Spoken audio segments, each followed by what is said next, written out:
जिन्नी बाबा हमें बड़ी नामी हो, सब कोई इनका के जानी हो।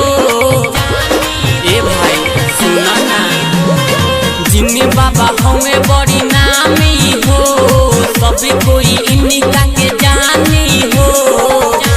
कि हमें बड़ी दानी हो, कि जिन्नी बाबा सलेमपुर में बानी हो, कि जिन्नी बाबा सलेमपुर में बानी हो।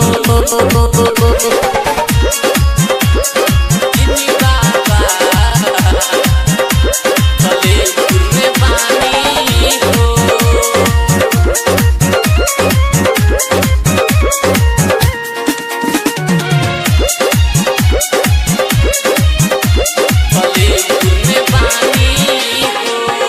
अपना भाग्यता के खुशी कर देनी, सब दुख दर्द ले लेनी।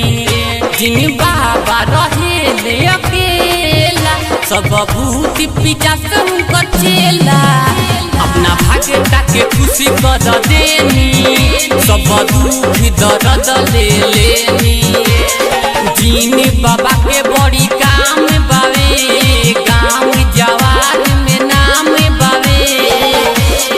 हई बड़ी दानी हो, कि जिन्नी बाबा सलेमपुर में बानी हो, कि जिन्नी बाबा सलेमपुर में बानी हो।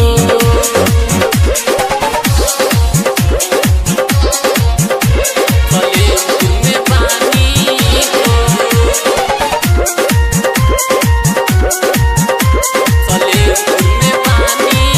हो।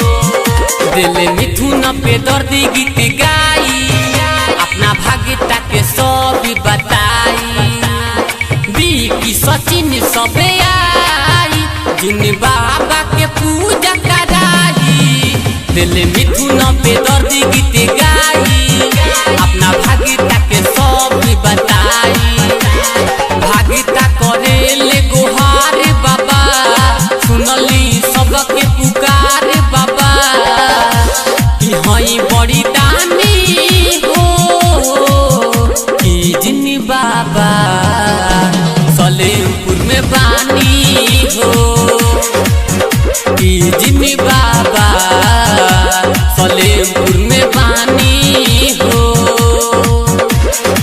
उमा रिकॉर्डिंग स्टूडियो मोहम्मदपुर।